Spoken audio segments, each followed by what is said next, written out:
Historické priestory Bratislavského primaciálneho paláca opäť ožili noblesovou históriou. Primátor mesta totiž 5 osobnostiam hlavného mesta udelil tradičnú cenu primátora.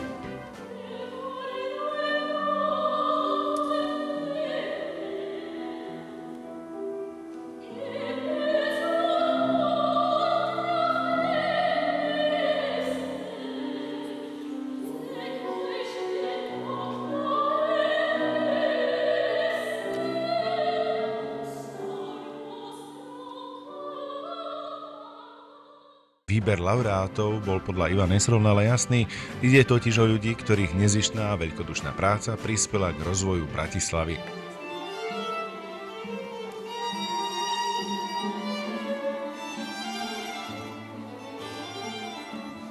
Cenu si prebrali počas slávnostného večera priamo v palácovej zrkadlovej sieni, kde otcovia mesta rozhodujú o jeho osude. To je práve ten moment, kedy to mesto môže byť hrdé na tých ľudí, ktorí tu žijú, ktorí tu pracujú. Cena primátora je logickým vyústením takéhoto niečoho, že tí občania, ktorí niečo pre to mesto spravili, si zaslúžia takéto ocenenie z rúk primátora mesta. Bronzovú sošku rytiera Rolanda, ochrancu mestských práv a výsad, získali bratislavčan Peter Salner za dlhoročnú prácu v prospech židovskej komunity, ktorý sa napríklad zaslúžil o vybudovanie dôstojného pamätníka Chatama Sofera. Ja mám niekoľko ocenení odborných aj neodborných, ale toto patrí také kombinácii, aj to odborné, aj to ľudské hľadisko tam.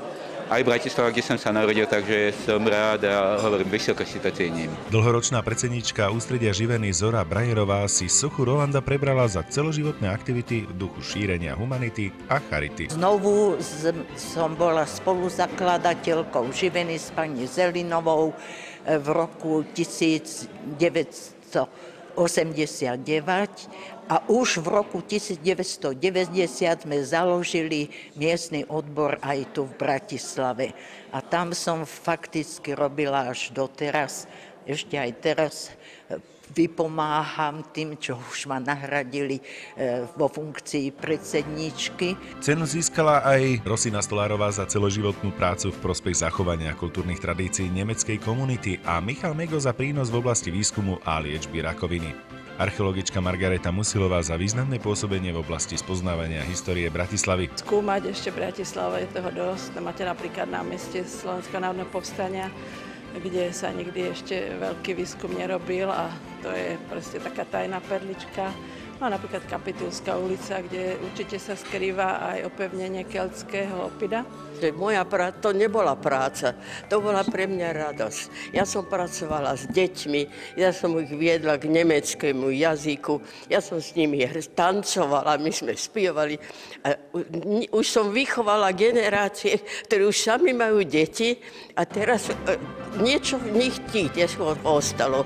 Je to ten bratislavský mix, ktorý všetci tak máme radi, ktorý už teraz dneska nie je, ale ešte stále ho tak nejak cítime a mesto na tom stojí a preto som zvolil aj osobnosti reprezentujúcu slovenskú kultúru, slovenskú komunitu Živenu, ale aj nemeckú, židovskú, mladších vedcov, ale aj starších. A toto je ten bratislavský mix a ten duch tolerancie a multikultúrnosti, ktorý v tej tolerancii sa spájal a ktorý by sme mali ďalej aj takto žiť a ctiť. Cena primátora je najvyšším samosprávnym ocenením už od roku 1993.